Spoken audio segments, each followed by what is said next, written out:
Good morning, students. Last week we have done the revision of lesson 1. This week we are going to do the revision of lesson 2. You will be also getting the assignment related to this chapter. These two chapters are coming for your PT1.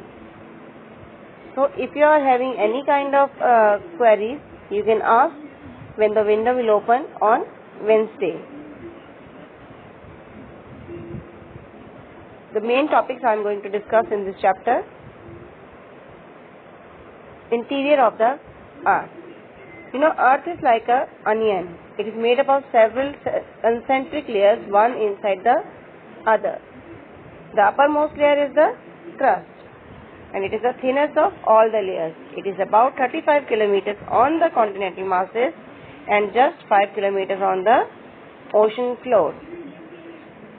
The main constituents of continental masses are made up of silica and alumina, and therefore it is also called Sial.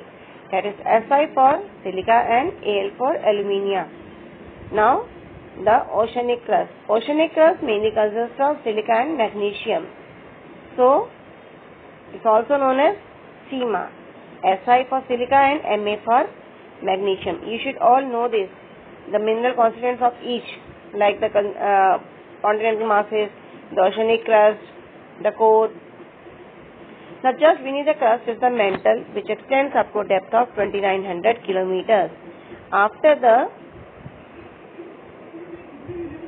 like you can see in the picture also, interior of the earth, after the crust is the mantle, which has a depth of about 2900 kilometers.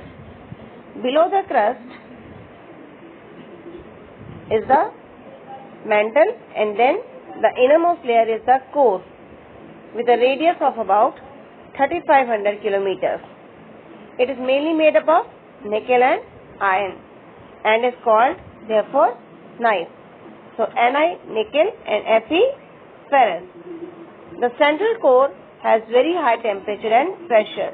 Deep inside the earth, the core, it has very high temperature and pressure. Now, rocks and minerals. The earth crust is made up of various types of rocks. Any natural mass of mineral matter that makes up the earth crust is called rock. So what is rock? It is a natural mass of mineral matter that makes up the earth crust. So rocks can be of different color, size and texture. They have different physical properties. There are three major types of rocks: igneous rocks, sedimentary rocks and metamorphic rocks. So igneous rocks are formed from the molten magma which comes out from the volcanoes at the time of volcanic eruption. It comes out, it becomes solid, and rocks thus formed are called igneous rocks. They are also called primary rocks. Why they are called primary rocks? Because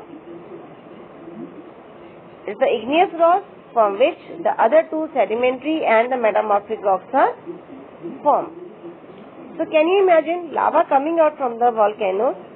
Lava, what is lava? It is actually, you can underline this, lava is actually fiery red molten magma coming out from the interior of the earth on its surface. Now when this molten magma, it comes out, it cools down, it becomes solid, rapidly cools down, it becomes solid. So rocks thus formed in this way are called the extrusive igneous rocks. Extrusive means X matlab X is exterior. So exterior igneous rocks are formed like this. Now they are very much fine grained structure. These types of rocks are very fine grained structure. For example, basalt rocks. The Deccan Plateau is made up of basalt rocks. Now the Deccan Plateau is made up of basalt rocks. Sometimes the molten magma cools down deep inside the earth's crust. Sometimes what happens? The molten magma, it cools down deep inside the earth's crust only. Solid rocks so formed are called intrusive igneous rocks. So these types of rocks are called intrusive igneous rocks. Why? As they are formed deep inside the earth's crust. So solid rocks are formed, these are called intrusive igneous rocks. Since they cool down slowly, they form large grains. as they are formed deep inside the earth crust, they cools down slowly. So rocks formed thus are large grains like granite. It is an example of a rock. You might be having granite. You all have seen, I think so. Granite is used for the kitchen tops. So grinding stones also used to prepare pastel, powder of spices and grains are made up of granite. Now rocks roll down. Now we have come to the second type of rock, that is sedimentary rocks. Rocks, the igneous rocks, they roll down, crack and hit each other and are broken down into smaller segments. These igneous rocks, they travel, they roll down, they crack, they hit each other and broken down into smaller fragments. So these smaller particles are called sediments. Now these sediments are transported and deposited by wind, water, etc. Now these sediments which are formed by weathering of the igneous rocks, they are changed into fine sediments.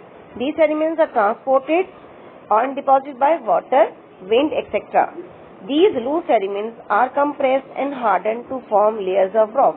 Now these loose sediments, they are compressed like with the help of wind, they are transported to another place. Now layer by layer, they will settle over there and they will compress and harden to form the layer of rock, that is sedimentary rock. For example, sandstone is made up of grains of sand. Sandstone is a type of rock which is made up of grains of sand. It is a sedimentary rock. These rocks may also contain fossils of plants, animals and other microorganisms that once lived on them.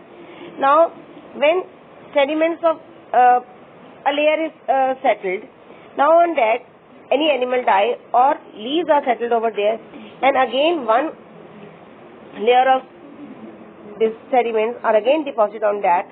So like this, one by one, it with the passage of time, they will form fossils in that rock. So these rocks may contain fossils of plants, animals and other microorganisms that once lived on them. I hope you have understood igneous as well as sedimentary rocks. Now igneous and sedimentary rocks can change into metamorphic rocks under great heat and pressure.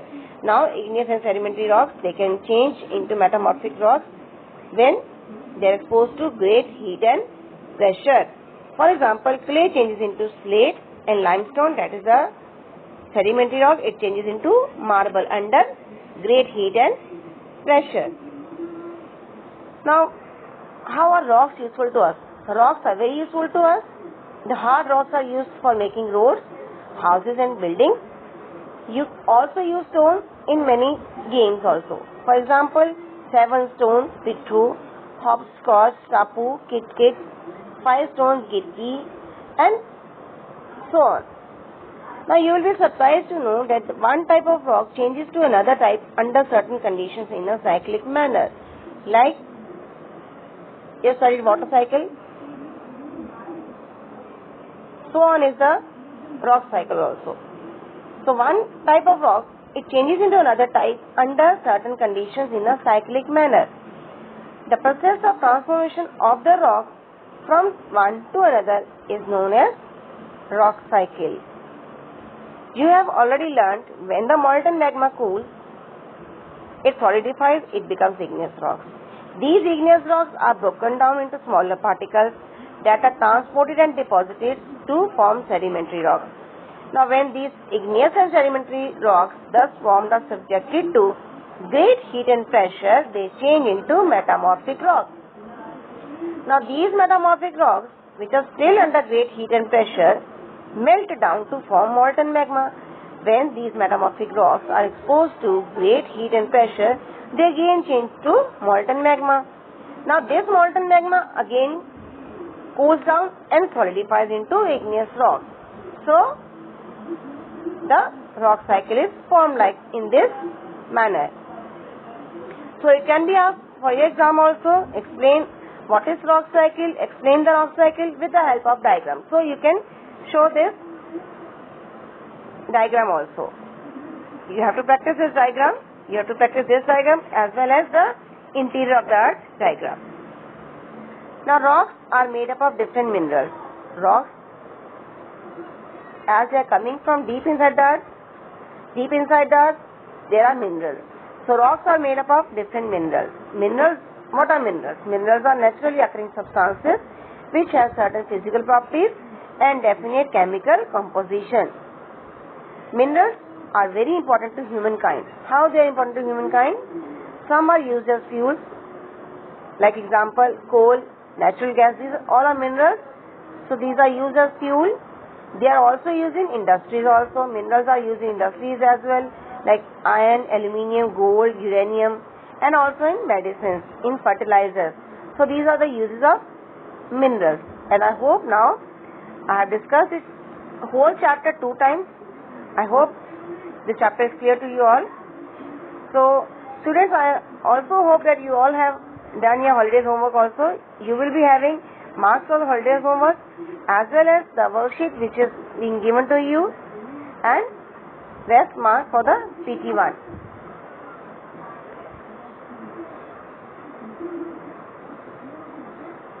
So students, go through this whole chapter, do the assignments, complete your question answers and prepare for PT1.